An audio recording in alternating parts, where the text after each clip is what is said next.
Aujourd'hui est très éclectique et encore une fois, on va être très concret. Isabelle Poupard, Nicolas Brosse, Yvick Kergouache, Fabien Deschamps, Damien Mouille et Madame Fédérec, si vous voulez bien nous rejoindre aussi.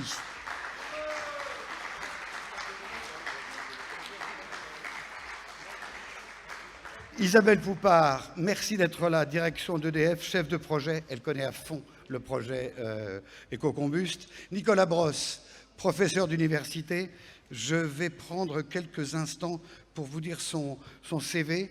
Normalement, il y en a pour 2 heures, vu le nombre de publications scientifiques qu'il a faites. Mais c'est un monsieur qui s'intéresse depuis très longtemps à la cellulose du bois, qui travaille ici avec plusieurs étudiants, qui a travaillé en collaboration étroite avec plein de gens de Cordemais et avec les gens d'EDF.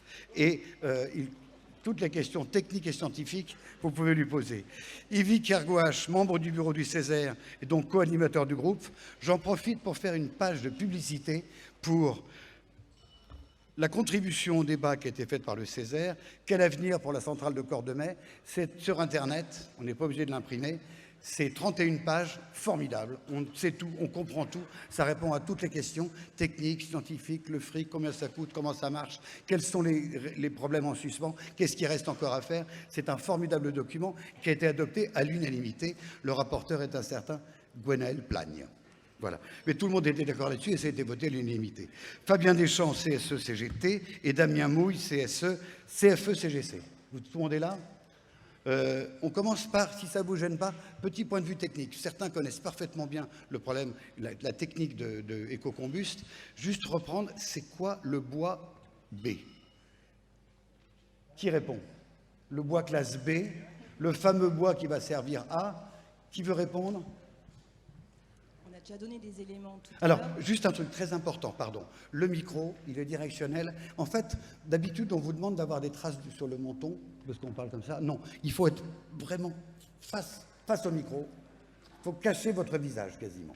Alors, je cache ce visage. Et avec très souvent, vous savez, excusez-moi, on parle technique un peu.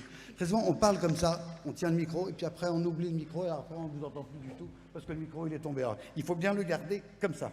Même si ce que vous dites, et ça va être passionnant, même si ce que vous dites est passionnant. Merci, pardon. Je vous en prie.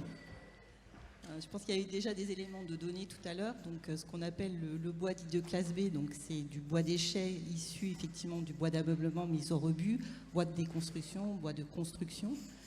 Donc, c'est le combustible qu'on a retenu pour notre procédé. Juste en complément par rapport à ce qui a été dit tout à l'heure, pour alimenter notre usine de Pelée de demain, c'est 250 000 tonnes de bois déchets, le volume nécessaire pour alimenter l'usine. On a donc fait une étude de gisement et d'approvisionnement par rapport à ce bois B, en complément de ce qu'a dit tout à l'heure Fédérec. Donc on est bien sur un gisement qui est disponible et mobilisable sur le territoire.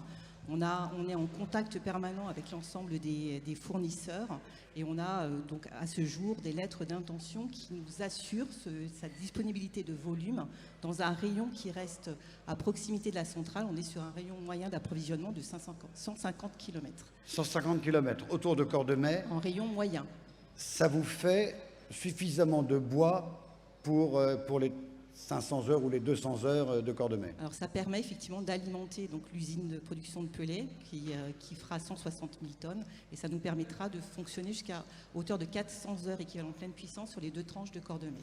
Mais ce bois classe B, c'est la vieille armoire dormante de ma tante et c'est l'étagère Ikea qui est cassée. C'est du bois d'ameublement, c'est du bois aussi ce qu'on appelle de déconstruction que vous avez. C'est la vieille charpente. Voilà, tout à fait. C'est aussi le bois de construction. C'est tout ce que vous avez palette lors de la construction des maisons et autres. Donc c'est tout ce type de bois qui est effectivement collecté au niveau des déchetteries et des plateformes de tri. Donc nous, on vient utiliser ce bois qui est préparé au niveau des plateformes, donc au niveau des plateformes dont vous mentionnez tout à l'heure Fédérec. Au niveau de l'usine, il sera broyé de façon un peu plus complémentaire pour répondre à notre besoin. Il sera broyé où? Sur le site de Cordemais. Il y aura un broyage complémentaire. Donc la matière sera livrée dans ce qu'on appelle du P100, qui est une granulométrie moyenne. Et nous, on viendra le granuler de façon complémentaire pour notre besoin de procédé. Alors, parlons tout de suite des choses qui pourraient fâcher. Il viendra comment, ce bois? Par camion? Alors le bois, on est sur, donc ce que je vous disais tout à l'heure, on est sur une collecte sur un rayon moyen de 150 km. Donc on est effectivement sur l'approvisionnement par camion. Donc ça c'est ce qui est retenu au niveau de notre modèle économique. Par contre, ce qu'on regarde dans le cadre de la vente éventuellement de pelés, on regarde sur cette fois-ci de la vente via du réseau ferroviaire ou potentiellement fluvial, mais sur la collecte de la ressource, on est sur une ressource locale, donc par définition, elle sera effectivement transitée par le routier. Mais donnons la parole aux autres. Il y aura plein de camions dans la ville de Cordemais. Ah. Ouais, on commence par les choses qui fâchent. Hein. Non, mais on peut y aller, il n'y a pas de souci. Pourquoi pas le train? Eh bien, ça va être dans un second temps. Déjà, il faut revenir à la base, c'est qu'on nous demande, on a pris le pari de respecter le pari d'Emmanuel Macron, qui nous dit en 2022, on ferme les centrales à charbon. Donc, directement, dès la prise de mandat en 2017, et donc forcément, le plus simple, le moins cher et qui demandait le moins d'investissement, c'était les camions. On tient aussi à rassurer tout le monde parce que ça fait énormément de débats, on en a parlé ensemble. Bah oui. Avec les collectivités locales et aussi avec les associations. Sur le quantitatif, le nombre de camions aujourd'hui et demain, ce sera le même. C'est juste qu'il n'y aura pas la même chose dedans. En tournant moins et en brûlant du pelé, on aura beaucoup moins de cendres, donc, et beaucoup moins de givre et ainsi de suite. Donc on aura beaucoup moins de matière à évacuer. Mais le nombre de camions aujourd'hui et demain sera identique. Donc sur la gêne occasionnée, le risque de sécurité routière, il n'y a pas d'évolution par rapport à ça. Évidemment, on doit aussi commencer à vous parler qu'effectivement, on a le train qui peut venir sur le site. On a aussi le fluvial, mais c'est beaucoup de recherche. Il y a des travaux à faire, puisque par exemple, aujourd'hui, au niveau du train, on a bien un quai de déchargement et pas de chargement. Comme disait Isabelle, le but, ce serait vraiment pour évacuer les pelés. Donc tout ça, il faut le travailler. Et il nous faut un petit peu de temps pour approfondir là-dessus. Et on peut aussi faire le parallèle avec... donc Damien pourra confirmer qu'en CSE, on a voté une expertise avec le cabinet d'experts Bérim, donc qui est dans l'AB, je vous invite à aller le voir hein, si vous n'êtes pas encore allé tout à l'heure, pour aller justement sur des nouveaux projets industriels, pour continuer à maintenir l'emploi, pour créer de l'activité sur le site de Cordemais. On en reparlera. Et ces projets peuvent amener par exemple l'idée d'hydrogène et des camions qui circuleraient à l'hydrogène. Madame Fédérec, Madame Beuchet, vous permettez que je vous appelle Madame Fédérec? Madame Beuchet, vous confirmez? Le fluvial, c'est pas possible, enfin, c'est trop cher, le ferroviaire, c'est pas adapté? Alors nous, on aurait un intérêt à ce qu'il y ait le développement de fluvial, même pour l'approvisionnement en déchets de bois, puisqu'on a des gros recycleurs, des grosses entreprises de recyclage qui sont en Bretagne par exemple, ou en Nouvelle-Aquitaine, et qui envoient déjà aujourd'hui des bateaux avec du combustible qui est envoyé, ou des déchets de bois qui sont envoyés en valorisation matière, dans d'autres pays que la France. Donc on aurait un intérêt. Après, on a regardé l'étude de EDF qui nous dit qu'aujourd'hui, compte tenu de tous les critères, c'est pas le mode d'approvisionnement retenu. Donc voilà, on se plie à ça. Voilà. Alors, le bois arrive et là, Steam Explosion. C'est vous. C'est à moi de parler, oui. Professeur Brosse, Oui, vous permettez que je vous appelle professeur. bien sûr, je vous en prie. Vous travaillez en étroite collaboration depuis longtemps avec Madame Poupard, avec EDF, et avec toute l'université est branchée sur le bois. C'est votre spécialité depuis des années et des années. Voilà. On n'est pas technicien, on n'a pas fait Polytechnique. Moi non plus. Vous pouvez nous raconter en gros comment ça marche le Steam Explosion? Alors, la steam explosion, en français, l'explosion à la vapeur, c'est un procédé tout simple en fait. Vous imaginez une cocotte minute, une grosse cocotte minute. Très près du micro, je vous en prie. Oui, une Merci. grosse cocotte minute avec laquelle on monte un peu plus haut en pression et en température qu'avec une cocotte minute ménagère, bien sûr. Combien de bars? On est aux environs de 15, 20, 25 bars maximum. Je vous dis ça parce que Ça 15 reste- bars pour ça reste modéré. certaines personnes, c'est que dalle. Voilà, tout à fait. Puisqu'on est à 185 bars, je crois, dans certains de vos tuyaux. Hein. Donc 15 Voilà. bars. Donc on cuit le bois en fait dans cette cocotte minute. Alors la durée de cuisson est courte, hein, c'est quelques minutes, c'est l'un des intérêts de ce procédé, c'est que ce sont des procédés très courts. Et ensuite, alors plutôt que d'ouvrir la cocotte minute comme on le fait lorsqu'on fait cuire un bœuf mode, en faisant évacuer la vapeur progressivement, là on va ouvrir brusquement la cocotte minute. Paf. Paf. Et alors? Et c'est là que l'explosion se produit. C'est-à-dire que le bois, qui est comme une éponge, c'est gorgé d'eau liquide sous pression. Voilà, exactement. Et lorsqu'on ouvre la cocotte minute, l'eau liquide se transforme en eau gazeuse. Et donc, ça va exploser la structure fibreuse du bois. Et vous retrouvez quoi alors? On retrouve à la fin une pâte cellulosique, un peu comme une pâte à papier. Alors, elle a été modifiée légèrement chimiquement. C'est pour ça que les pellets éco-combustes qu'on voit qui sont exposés dans le lab sont colorés, parce que la lignine est en surface, et c'est la lignine qui va servir de colle naturelle pour les pellets. C'est pour ça qu'on appelle ça black pellet. Black pellet. C'est tout noir. C'est à cause de la lignine, tout à fait, qui donne cette couleur. D'accord. Dans le bois de mon étagère Ikea, il y a quand même des colles, Oui. des solvants, des peintures, Tout à des fait. COV, des formaldéhydes, Oui. plein de trucs abominables. Tout à fait. Alors, il y a Qu'est-ce que peut-être- vous en effet, faites de ce cacaboudin-là? Le bois de classe B, c'est du bois qui n'est pas dangereux, mais qui est moyennement pollué. Donc, il contient en effet, comme vous le dites, des colles, des La preuve, c'est qu'on l'enfouit. Oui. Alors, il faut savoir ce qui a été dit au premier débat, c'est qu'on est capable de recycler pour refaire des matériaux à partir de ce bois. Oui. Ça, c'est possible. On travaille dessus au laboratoire pour améliorer ces procédés. Il faut savoir que, par exemple, dans l'immeuble Ikea, il y a déjà 30% de bois recyclé dedans. Donc, c'est un L'entreprise procédé qui Gauthier, qui fait des meubles et qui est en Vendée, Oui. utilise, je crois, 80%, 80%. pour c'est ses beaucoup, plaques c'est du beaucoup. recyclé. Ouais. C'est possible, mais ce recyclage ne peut pas concerner tout type de bois B. Certains types ne peuvent pas être recyclés de cette façon. Et surtout, le recyclage ne peut pas se faire éternellement. Donc il y a un moment où on a toujours un déchet ultime. Donc ce bois B, c'est un déchet de déchet. Mais là, vous l'aurez éliminé dans votre... Alors non, là les polluants sont toujours présents, il y a toujours les cols, il y a toujours tout ça. Et justement... Encore plus près du micro, je vous alors, en prie. oui, pardon. Merci. Parce que ça siffle un peu. Mais... alors, deux solutions pour ce déchet de déchets. Soit on enfouit, c'est la solution qui est souvent adoptée actuellement, donc c'est pas souhaitable. C'est-à-dire on fait un trou dans le sol, on met tout dedans, on bouche. Ou alors, on brûle. On brûle, mais dans des conditions contrôlées, de façon à pouvoir récupérer les Oui. polluants. Et c'est là pour ça qu'EcoCombust est tout à fait pertinent, à mon avis. C'est que EcoCombust permet de gérer ce déchet ultime, tout en pouvant bien gérer correctement les polluants. Donc Alors, c'est fait en milieu industriel. Ce pellet, il a des caractéristiques géniales. Par exemple, on peut le stocker. Oui. Pourquoi? On peut le stocker à l'extérieur, un peu comme du charbon. Alors, pas autant que le charbon, mais un peu comme le charbon. Parce que justement, à cause de la lignine dont je parlais tout à l'heure, qui s'est redéposée en surface et qui forme une couche hydrophobe naturelle. Donc c'est le composant du bois naturel qui sert de couche extérieure pour le protéger. Éco-combust et waterproof. Voilà, exactement. Les bestioles, Pardon? des petites bestioles pour le manger? Les Non. petites bestioles, pareil, il y a une résistance aussi à la biodégradation qui est accrue de par ces transformations chimiques et de par la lignine. Alors, vous avez un démonstrateur, comment est-ce qu'on peut appeler ça? Madame Poupard, vous avez offert l'hospitalité à... Vous avez fait des essais. Alors effectivement, donc juste pour compléter, au niveau de comment alors nous on dit pas steam explosion, on dit traitement thermique voilà, pour répondre à l'administration. Voilà, ça fait moins peur et c'est voilà, donc c'est du traitement thermique.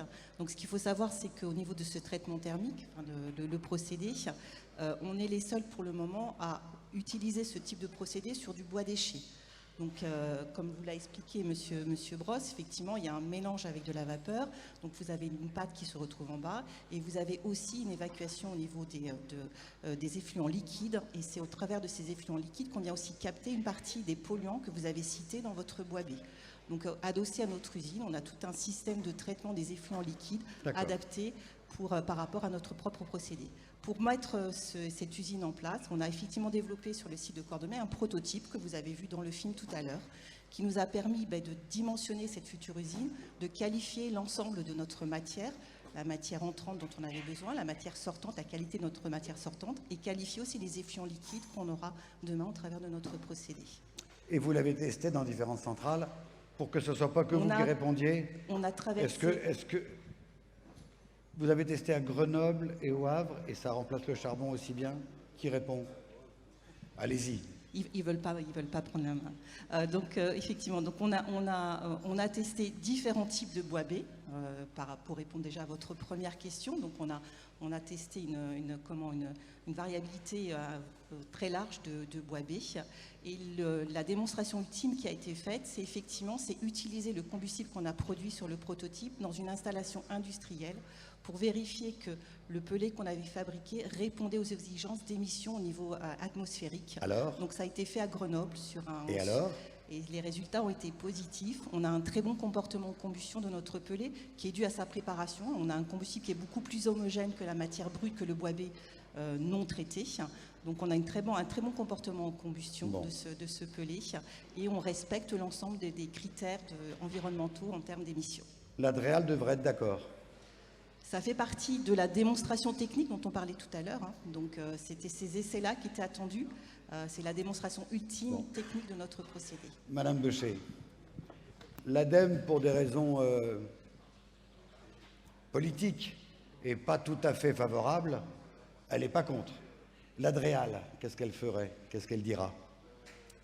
L'Adréal, bah alors je crois, hein, je suis pas tous les jours chez EDF, mais que EDF est justement en discussion avec l'Adréal pour avoir le document qui permet d'exploiter ce type d'installation. Donc ils essayent de travailler sur l'arrêté d'exploitation.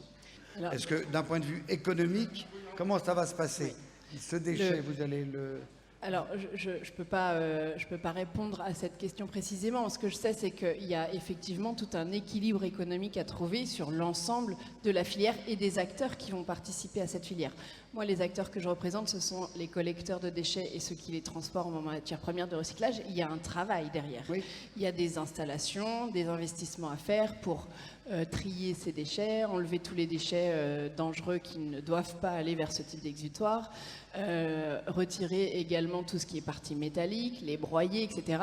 Et ensuite, on a un prix qui est en accord avec EDF sur ce qu'on va vendre avec EDF. Donc, on va forcément à un moment faire l'équation et voir si oui, on peut acheter ce bois ou le reprendre à zéro, etc. Merci. Je vous demande à tous, si ça ne vous gêne pas, on va essayer d'être le plus bref possible et de garder les questions pour après. Parce qu'il est possible d'envisager que la réponse aux questions que vous vous posez actuellement soit rendue au cours du débat. Donc c'est seulement à la fin qu'on regardera s'il reste encore des points d'ombre ou des nuages ou quelques zones à éclairer. Je voudrais qu'on revienne sur ce qui pourrait fâcher, le prix. Qui peut répondre? Ça va nous faire un kilowatt à $300? Il marche. Il marche. Je ne pense pas que ce soit un sujet qui fâche. Le prix, il y a le prix du projet. On est à peu près à moins de 150 millions d'euros pour mettre en place ce projet. C'est un projet qui s'inscrit dans le prolongement d'un investissement, ça a été dit tout à l'heure, de 400 millions d'euros ces dernières années pour rénover des tranches, enfin des 2 tranches de Cordemais. Il y avait 600 millions en tout, parce que EDF, notre entreprise, la vôtre, a investi cet argent pour rénover nos installations. Donc on part d'une installation en état quasiment neuf et on a juste à rallonger quelques dizaines de millions d'euros pour lui permettre de s'inscrire dans la durée. On parle de 2026, mais les besoins de RTE sont actualisés chaque année. Les passages des pointes hivernales nécessitent du pilotable. On a réduit les capacités de pilotable de 5 gigawatts fuel en 2018, de 1,8 gigawatts nucléaire avec la fermeture de Fessenheim, et on va en retirer encore 1,8 avec les 3 tranches charbon qui vont fermer, Saint-Avold, Le Havre et Gardanne. Ça réduit à peu près de 10% les capacités d'énergie pilotable en France, soit ce qui sert à passer les pointes de consommation en hiver. RTE estimait il y a quelques années, dans un rapport, je n'ai pas les données actualisées, le coût du mégawatt non produit sur un incident réseau type délestage à 34 000 euros. C'est-à-dire que quand on parle de 100, 150, 200 euros le mégawatt produit, ce qu'il faut voir, c'est ce que coûterait le mégawatt non produit. L'incident réseau, le fait de ne pas alimenter les industries à un moment donné, de dérégler les réseaux informatiques, la circulation, les numéros d'urgence, on a vu ce que ça donnait il n'y a pas très longtemps. Combien est-ce que ça coûte? C'est 34 000 euros par mégawatt non produit. Donc comme on est sur un rôle de sécurisation de la pointe, quelque part, je rejoins ce que disait Gwenaël tout à l'heure, c'est cadeau, quoi. Enfin, on est dans des échelles de budget qui n'ont rien à voir avec le besoin exprimé. Vous êtes le pompier. On est les pompiers. Et on ne regarde pas le prix de l'intervention des pompiers. Voilà. Et la solution la plus concurrentielle économiquement, elle est 3 fois plus chère. Ce serait l'installation d'un cycle combiné gaz. Voilà. Vous vouliez intervenir? Oui, sur le prix, il suffit de comparer par rapport à Flamanville, où finalement on est à peu près dans les mêmes ordres d'idées d'euros au mégawattheure. Quand on compare le prix de l'électricité éco-combuste ou le prix de l'électricité Flamanville, finalement on est à peu près dans les mêmes sommes. On parlait de projets innovants, d'innovation au niveau mondial. On est là aussi sur une innovation au niveau mondial, et donc ça peut justifier un prix qui soit au départ un petit peu plus élevé, mais qui reste quand même raisonnable in fine. Encore une question technique rapidos. RTE vous appelle en disant « Oulala, après-demain, il va y avoir un grave problème de température. On a besoin de vous. » En combien de temps vous êtes opérationnel? 3 jours? Aujourd'hui, et je pense que ce sera pareil demain, ça dépend de l'état de l'installation. C'est-à-dire que si on est à l'arrêt depuis un moment, ça peut prendre 24 heures, mais on est capable, sur un arrêt court, de redémarrer en 8 heures. C'est assez variable, mais c'est à l'échelle de la journée. Mais en 24 heures, vous êtes capable de redémarrer. À 24 heures, on est capable d'être en pleine puissance. Bon. La qualité de l'air, vous le disiez tout à l'heure, EDF a investi énormément sur la qualité de l'air, la désulfurisation, mais c'était autant du charbon. Ces installations vont être encore utiles demain? C'est ce qu'on a dit au début aussi de cette matinée. L'enjeu pour EDF, c'était vraiment de trouver un combustible de substitution charbon qui soit compatible avec Cordemais notamment. Donc on est sur un combustible qui est effectivement adapté à la typologie de la chaudière de Cordemais, donc qui est un charbon pulvérisé, et aussi adapté à l'ensemble des installations de dépollution, donc notamment le dépoussiéreur. Le pellet a nettement moins de soufre que le charbon, donc l'unité de désulfuration sera utilisée de façon plus limitée, mais tout reste adapté, donc on est tout à fait compatible en termes de qualité de l'air. Et de qualité de l'air, tout à fait. Mais vous arrêterez de faire du gypse qui fait des plateaux de plâtre et des poussières qui font du parpaing, qui font des ciments. On en fera nettement moins, puisqu'on a effectivement moins de soufre dans le combustible. Est-ce qu'on a est-ce qu'on peut imaginer le CO2 gagné? Ça correspond pas à grand-chose dans l'esprit de Français moyen, une tonne ou un gramme de CO2, on ne sait pas que ça correspond, mais est-ce que en chiffres c'est significatif le gain? Alors une tonne de charbon, c'est 2,5 tonnes de CO2 émis, c'est les ordres de grandeur. Redites-moi les chiffres, une tonne de charbon. Une tonne de charbon, c'est 2,5 tonnes de CO2 émis. Oui. Voilà. Donc là, globalement, nous, on vient en substitution au charbon. Donc quand on produit 160 000 tonnes de pellet, globalement, c'est 400 000 tonnes de CO2 évitées en substitution au charbon. Alors, encore une fois, la question qui fâche, au cas où, vraiment vos chiffres? C'est-à-dire, en gros, est-ce que vous faites l'analyse du cycle de vie complète? C'est-à-dire y compris l'énergie grise qui a été faite, je sais que par exemple pour faire la vapeur. La vapeur pour le professeur Brosse, celle qui fait la steam explosion, elle est faite avec du gaz. Alors dans un premier temps, effectivement au niveau de notre développement de notre usine, on a prévu d'avoir des chaudières au gaz de production de vapeur pour différentes raisons. On est dans la première installation, donc le volume de vapeur, on espère bien pouvoir l'optimiser dans le modèle industriel. Donc on est bien dans la recherche d'une optimisation future de cette consommation de vapeur. Vous pouvez voir notamment dans les trajectoires qui sont envisagées pour après la première mise en service de l'usine, on a aussi des optiques de chaudière de production de vapeur avec d'autres types de combustibles. Juste pour répondre à votre question sur le pourcentage d'émissions de CO2, ce qu'il faut avoir en tête, c'est que le gros consommateur, le gros émetteur de CO2, c'est la combustion en elle-même. Oui. Toute la partie transport, tout ce qui est la partie fabrication de combustible, c'est un pourcentage très limité par rapport à cette. Voilà, c'est très faible. Donc, globalement, les ordres de grandeur que je vous ai donnés sont bons. D'accord. Fabien, vous vouliez prendre la parole? Oui, parce que tout à l'heure, j'évoquais le cabinet d'expertise Bérim, celui avec qui on travaille sur des projets innovants pour toujours maintenir l'activité sur le site. Ça en fait partie. Tu l'as dit, Jérôme, oui, les chaudières auxiliaires qui vont servir à faire le pellet tourneront, vont fonctionner dans un premier temps avec du gaz de ville. C'est vraiment la vision court terme pour essayer de porter et respecter les délais imposés par le gouvernement. Aujourd'hui, ce qu'on travaille avec Bérim, c'est justement, est-ce que demain, dans ces chaudières auxiliaires, on pourra utiliser par exemple la filière CSR. Les universitaires, on parlait avec Nicolas tout à l'heure, travaillent aussi sur le CSR. Est-ce que demain, on ne brûlera pas nos propres pellets dans nos chaudières auxiliaires? Donc voilà, c'est ce qu'on dit à tout le monde. Ecocombust, c'est la première étape. Nous, vraiment, pour le syndicat que je représente, on ne s'arrête pas là, les agents aussi. Et donc, on travaille sur ces projets-là. Ça n'est qu'une première étape. Ah ben oui. Madame Poupard, vous en êtes consciente? Que vous défrichez. Tout à fait, c'est ce qu'on disait tout à l'heure. On sera la première installation sur ce type de technologie sur du bois déchet. Donc première installation au monde. Au monde, tout à fait. Donc même si le procédé de commande de steam explosion est un procédé connu et vieux, par contre, on est bien les premiers sur cette typologie de commande de matières premières. On a effectivement, il y a sûrement des pistes d'optimisation derrière sur cette première usine, Et on est vraiment au début de l'histoire, je confirme. Professeur Brosse. Oui, je voudrais confirmer en effet que EcoCombust, à mon avis, pour un scientifique, ce n'est qu'une première étape. Le démonstrateur, en effet, qui va être installé, c'est une première, en effet, c'est quelque chose d'extraordinaire. Si on arrive à avoir cette vitrine en France, ce serait extraordinaire. Surtout que ce procédé d'explosion vapeur, je travaille dessus en recherche, hein, il y a quelques posters qui sont exposés au lab. Hein, Je ne saurais trop vous conseiller, je vous interromps, je ne saurais trop vous conseiller d'aller au lab tout à l'heure. Il y a des panneaux passionnants et des étudiants thésards qui répondent à toutes les questions, y compris les plus tordues. Et donc ce procédé, là, il est appliqué à la combustion, faire des pellets pour la combustion, mais il peut également être, appliqué à d'autres applications innovantes, appliqué à d'autres, par exemple à des applications matériaux de haute valeur ajoutée, l'extraction de biomolécules, donc à beaucoup de choses. Donc cet outil qui sera opérationnalisé sera vraiment une vitrine pour aller plus loin dans la recherche sur le bois, dans la recherche sur ce qu'on appelle la bioraffinerie, la raffinerie du futur.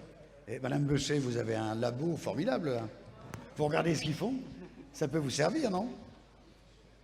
Pardon, excusez-moi. Là, vous avez un laboratoire Ah oui, oui, ah ben on dans travaille... le concret, en temps réel. Voilà, on travaille avec le laboratoire, puisque nous, on est aussi producteur de combustible solide de récupération. On est producteur de bois B pour d'autres types de projets également qui sont suivis par les laboratoires. Donc oui, on travaille conjointement. On est tous d'accord, il est acquis, ça marchera uniquement pour l'effacement des jours de pointe. C'est plus les 8000 heures par an, ça sera uniquement à la demande de RTE, le jour où il y a besoin, en gros, peut-être 100 jusqu'à 500 heures par an. Est-ce qu'on a une idée du nombre d'emplois qui ont été sauvegardés avec EcoCombust? On rentre dans le social, on a fini la technique. S'il y a encore des questions, on en parlera tout à l'heure. Le projet EcoCombust, c'était ce qui est écrit sur les lettres d'invitation. C'est la sauvegarde de 1000 emplois directs et indirects. Parce qu'il y a toute la filière qui nous suit, les prestataires qui sont là l'année. Les gros chantiers de révision, c'est des écoles, des classes qui ne fermeront pas, c'est des boulangeries qui ne vont pas rester juste l'artisan et le conjoint, la conjointe et les vendeurs et vendeuses qui disparaissent. Voilà, c'est tous ces emplois-là aussi qui sont sauvegardés. Ça maintient aussi le tissu associatif parce que beaucoup de salariés EDF et prestataires aujourd'hui sur la centrale sont investis à l'extérieur, dans leur ville et dans le tissu associatif. Donc c'est tout ça qui est préservé. Il n'y a pas uniquement l'emploi et ça maintient aussi la vie sur le territoire. Voilà pour le local. Et vous avez vu, tout le monde a dit ce matin que c'était local, national et même mondial, international. Alors revenons, puisque c'est le forum des possibles, rêvons. Vous dites c'est la première étape, ça pourrait être quoi les suivantes? Qui prend la parole? Oui? Oui, nous, Conseil économique, social, environnemental, on est économique, on représente les forces économiques, les forces patronales, les forces sociales, les organisations syndicales, les associations et notamment les associations environnementales. Et si on a soutenu ce projet, c'est parce qu'on y a vu un intérêt économique, social et aussi environnemental, que des associations de défense de l'environnement ont soutenu la contribution qu'on a faite. Et notamment dans les possibles, puisque j'en viens à votre question, c'est aussi travailler par exemple sur les accès. Et ça, on en a parlé tout à l'heure, c'est quelque chose sans doute sur lequel il faudra retravailler. On a une infrastructure qui est formidable, on a la Loire qui arrive, on a les voies ferrées. Ce sont vraiment des pistes, nous, qu'on considère devoir être explorées dans le futur. Ça fait partie, en tout cas, des possibles qu'on voit. C'est une chance. Cordemais est une chance. L'outil est là et les hommes pour le faire. Alors, l'avenir, rêvons. Professeur ou Madame Poupard, après il y aura quoi? On imagine, ça marche. Il n'y a pas des camions GNL, de l'extraction d'hydrogène, des trucs comme ça? Ah, Je laisserai parler. Après, qui se lance? Juste en termes d'avenir, juste pour renforcer un peu ce qui a été dit dans le premier débat, il y a énormément encore actuellement de consommation de charbon, de centrales charbon dans le monde. Donc on est bien là sur effectivement la démonstration d'un outil compatible avec de l'existant qui vient donc proposer un combustible de substitution. Donc il y a beaucoup d'avenir au travers de ce combustible. Il y a de la un exemple formidable, exportable. Une leçon à pouvoir donner à tout le monde. Exactement. Vous aussi, vous avez des vieilles centrales dans tous les pays du monde. On peut les recycler sans casser l'outil et sans casser l'emploi. Exactement. Après, je laisserai la parole sur effectivement les pistes ultimes d'optimisation. Donc vous avez intérêt à réussir. Mais on est déjà pas mal hein, sur Eussir, parce que ça a été dit au début, mais on a quand même validé l'ensemble des jalons qui nous ont été imposés par le gouvernement et notre direction nationale. Là, techniquement, je pense que la preuve est faite. Donc on attend juste, c'est aussi l'idée de la journée d'aujourd'hui, hein, c'est de déclencher quelque chose pour finaliser le projet. Sur les projets d'avenir, ben oui, on est sur ce qu'on disait par rapport à l'usine EcoCombust. Donc c'est pour ça que je réinvite tout le monde à aller au lab et de rencontrer Didier pour la société Bérib, où on a plusieurs projets sur le captage CO2 au niveau de la chaudière auxiliaire, après à transformer sur de la méthanisation. On travaille aussi sur la gazéification.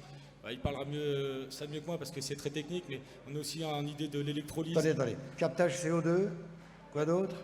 Captage CO2, gazéification, électrolyse. Gazéification, oui. L'électrolyse, par exemple, pour produire de l'hydrogène, qui aujourd'hui peut avoir plusieurs idées. Donc, soit pour mettre dans les véhicules, comme tu disais tout à l'heure, sur les camions qui pourraient venir sur le site, sur les véhicules utilisés sur la centrale. Soit l'injecter dans les réseaux de GRT Gaz aussi. Hein. Sur la gazéification, justement, si on travaille sur la méthanisation, on peut produire aussi le gaz de ville et réinjecter sur le réseau déjà existant. Et l'H2 peut aussi nous servir de stockage d'énergie et donc pouvoir aussi répondre à la demande puisqu'on peut le turbiner. C'est aussi ça l'objectif. Et donc je vous invite à aller au lab où il y a tout un logigramme qui reprend en fait sur toutes les parties techniques d'EcoCombust tous les nouveaux projets qu'on peut sortir en fonction de chaque étape d'EcoCombust. Voilà. Le sénateur ELV disait tout à l'heure que c'est d'abord une mutation, presque une révolution culturelle dans la tête. Est-ce que vous êtes prêt à faire du GNL, du captage de CO2? C'est pas votre métier, vous n'êtes pas légitime pour ça. Est-ce que l'abandon du charbon, ça passe bien pour tout le monde? Ça passe bien, oui, puisque tout le monde a compris, et ce faudrait être sourd pour ne pas le comprendre, que les émissions de CO2 sont un véritable problème. Donc cette étape-là, elle est franchie. Je pense qu'il n'y a pas un climato-sceptique, contrairement à ce qu'a pu... Il ne l'a pas présenté comme ça, dire M. Dantec tout à l'heure. On a tous une fibre protection de l'environnement. On vit tous sur cette planète et on est tous des citoyens et on a tous envie que ça se passe bien pour nous, pour les générations futures. Donc on a intégré que le CO2, c'est la production d'électricité à partir de charbon, sans dispositif de captage-stockage, enfin du charbon tel qu'il est aujourd'hui. On sait que c'est derrière d'ici peu de temps. Voilà. Après, oui, on a tous des projets et on a eu un site qui se prête à des tas de projets très intéressants. Ce projet-là, c'est le seul aujourd'hui capable de répondre dans les délais aux besoins exprimés par RTE et donc aux besoins des usagers et des citoyens. Mais on pourrait imaginer très bien avoir un énorme poste de production d'hydrogène au pied du poste RTE. On est à l'endroit idéal, c'est-à-dire que produire de l'hydrogène par électrolyse, lorsque on a majoritairement de l'éolien qui produit la nuit, ou en tout cas de l'éolien ou du nucléaire, des choses qui n'émettent pas de CO2, profiter de ces créneaux où les prix sont bas, où parfois on a même du mal à écouler, c'est un des autres sujets, mais la réglementation, la régulation des moyens de production n'est pas toujours simple. Ça a du sens, ça aurait du sens techniquement, économiquement d'installer ça, mais pas dans l'échéance de temps qu'on a devant nous pour secourir le réseau. Madame Poupard, c'est un doux rêveur. C'est un doux rêveur. Je pense que l'avenir est fait de rêves aussi, donc il faut y aller. Et après, je pense qu'effectivement, il y a l'opportunité d'avoir un site, d'avoir un besoin qu'on peut utiliser pour justement lancer cette filière. Cordemais est là pour effectivement en tant qu'utilisateur premier de ces pelés. Donc utilisons cette chance-là pour effectivement lancer cette filière, démontrer sa fiabilité. Et je pense que c'est une grosse opportunité qu'il faut saisir. Utilisons cette chance, c'est une opportunité formidable. Ça résume bien, hein? Vous vouliez prendre la parole. Au nom du Césaire. Oui, rappelez quand même qu'on est ici au bord de la Loire, on est tout près de l'estuaire, on est tout près des champs d'éoliens marins qui vont être construits. Et c'est un formidable projet de territoire aussi, cette idée d'éco-combust, de travailler en complémentarité, production d'hydrogène, production éco-combust, à proximité du littoral, à proximité de la Loire. Tout ça, c'est un projet de territoire et je pense que c'est quelque chose aussi sur lequel il faut insister. On fait vivre le territoire en maintenant l'activité sur Cordemais, on fait vivre le territoire en ayant une complémentarité de nos activités. C'est un des atouts d'EcoCombust qu'il faut porter. Alors, question plus personnelle pour chacun d'entre vous. Est-ce que vous êtes optimiste? Par exemple, est-ce que vous pensez que la direction parisienne générale, Lévy, le grand patron d'EDF est plutôt pour, ou est-ce qu'il regarde ça de loin? Est-ce qu'ils ne vont pas se servir du fait que, bon, ben, on continue Cordemais jusqu'en, c'est ce qu'avait dit le ministère, hein, de la transition écologique jusqu'en 2024, 2026 même. Il est urgent d'attendre, il est urgent de ne rien faire. Oh là! Et puis ça va mourir à petit feu. Est-ce que vous êtes optimiste? On commence le tour de table. Je sais que vous ne fréquentez pas tous les jours les ministères et le château, mais vous le sentez comment? Moi, en tout cas, je suis plutôt optimiste. C'est un projet que je suis depuis le début. Et voilà, à chaque jalon, on a prouvé que c'était un projet qui répondait aux critères environnementaux, ce qui me semble être en fait l'essentiel déjà, c'est ces critères environnementaux. Et donc là, on continue petit à petit. Je suis optimiste. Au nom du Césaire.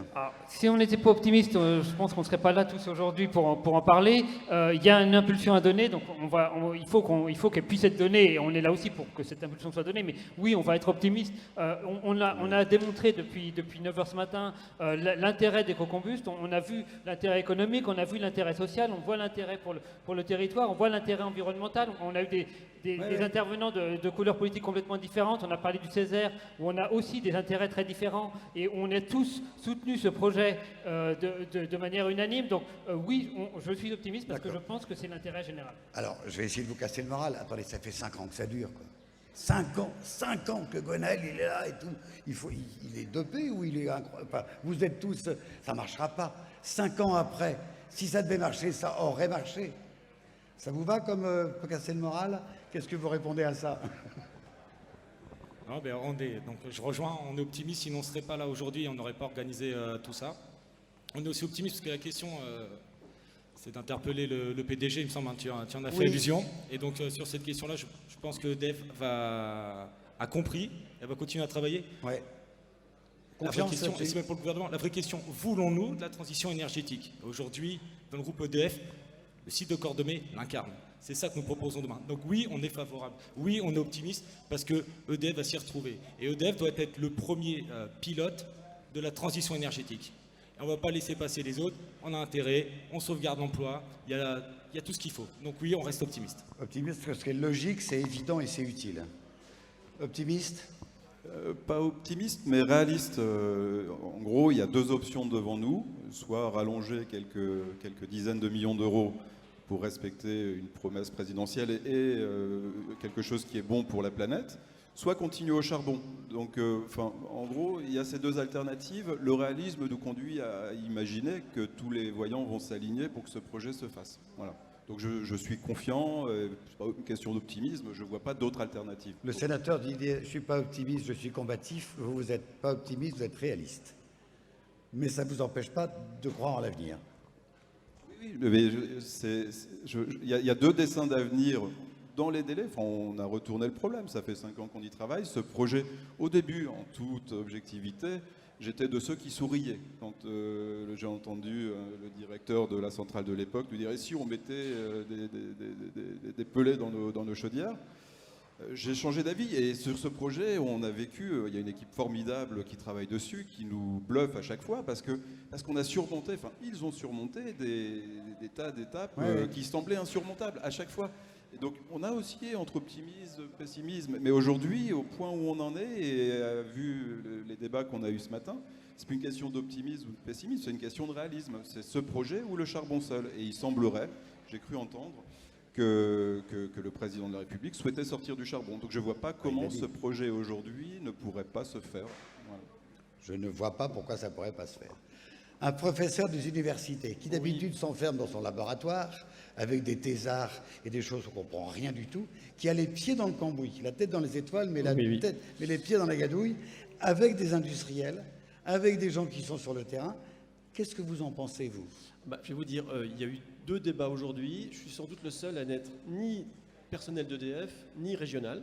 Ni élu. Je suis lorrain universitaire. Alors, le point de vue de Sirius. J'ai traversé toute la France pour venir ici, bénévolement, passer 2 jours de... Voilà. Pourquoi? Parce que j'y crois à ce projet, j'y crois vraiment. Ça fait 5 ans que j'ai suivi un peu ce projet un peu de loin. Moi, j'ai collaboré un petit peu modestement. J'en suis fier d'ailleurs d'avoir participé un petit peu à ce projet Ecocombust.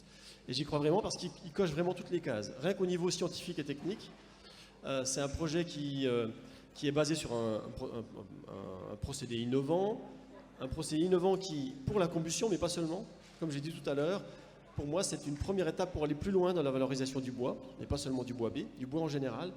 Donc, avoir cette vitrine, ce serait vraiment une réussite scientifique et technique au niveau, une vitrine mondiale, quoi, clairement.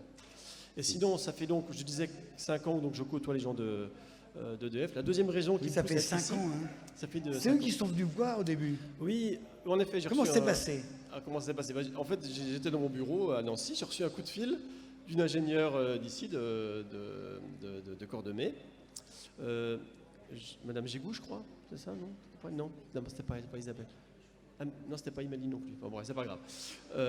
Et donc, alors quand on reçoit un coup de téléphone, quand on est universitaire dans un petit laboratoire d'EDF, forcément, on prend l'appel avec intérêt. Et quelques jours après, ils ont débarqué à 4 dans mon laboratoire. Ils sont venus à 4 vous Ils sont voir. venus à 4 nous voir, oui. 4 ingénieurs d'ici, de Cordemais, on a discuté toute la journée, on a regardé notre installation pilote au laboratoire. Et c'est comme ça que ça a commencé, donc tout doucement.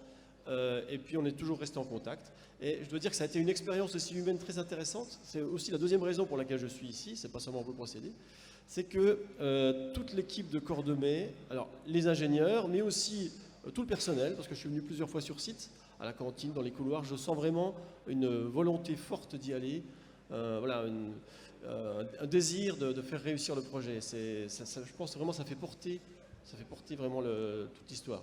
Et d'ailleurs, cette journée, on a une manifestation aussi, organisée par le personnel.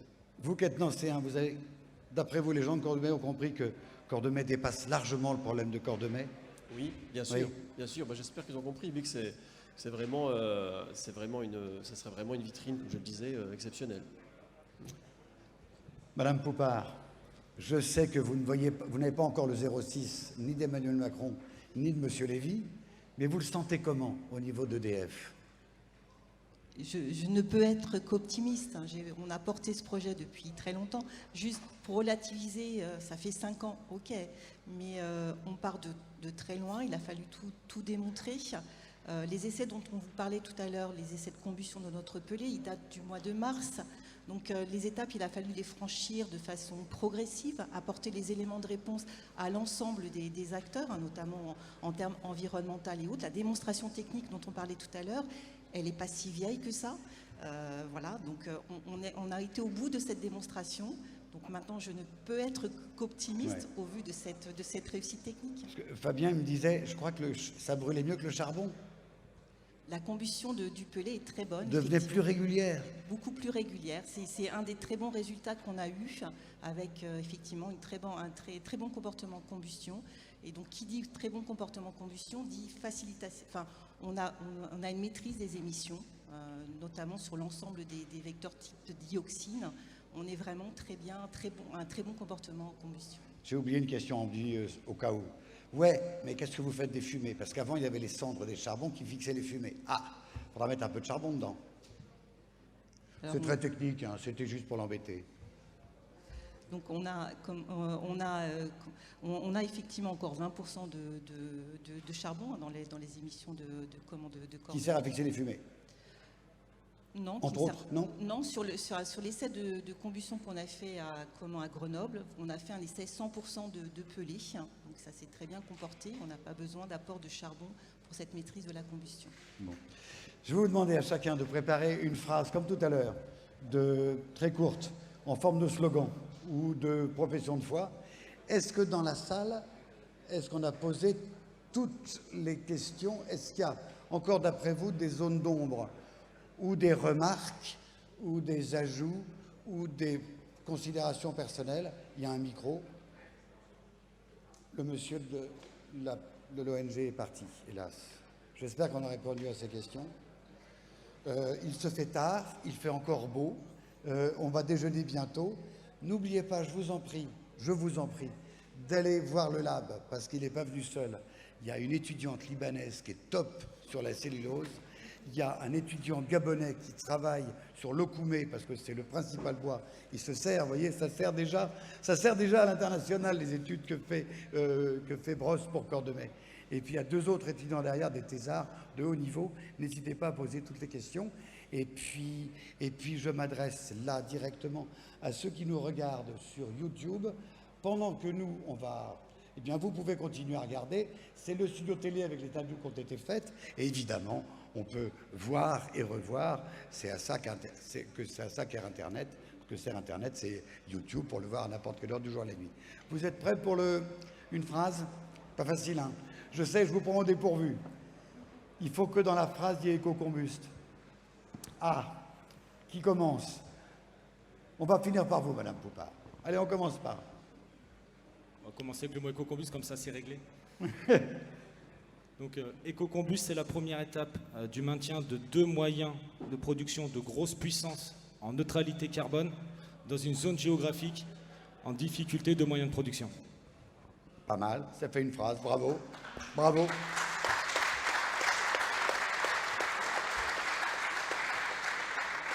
On ne fait pas l'applaudimètre, mais n'oubliez pas d'applaudir aussi les autres. La CGC? Assez simplement, EcoCombust, c'est un cadeau inespéré que EDF et ses salariés finalement font à la collectivité et notamment au gouvernement pour lui permettre, alors que sans EcoCombust ça aurait été, me semble-t-il, très difficile, peut-être de tenir un engagement présidentiel. Voilà. Ça serait bien. Il vient ici et il vous dit merci, puisque c'est un cadeau que vous lui faites. Oui, puis un cadeau, ça se refuse pas. Oui. Le Césaire. EcoCombust, c'est un projet du territoire pour le territoire et c'est aussi un exemple pour le monde, comme on l'a vu, un exemplarité pour le monde. Bravo. Un Claire Bessé. Alors moi j'avais déjà mon slogan la dernière fois, mais Oui. voilà, on est sur EcoCombust, donc une solution innovante, un exutoire pour les déchets qu'on produit, donc il faut bien trouver voilà, une façon de les valoriser et un projet auquel le FEDEREC est attaché.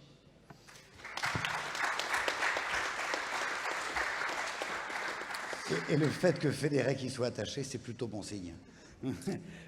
Professeur Brosse. Alors, EcoCombust, un démonstrateur au service de la chimie du bois, du concept de bioraffinerie et pour l'économie circulaire.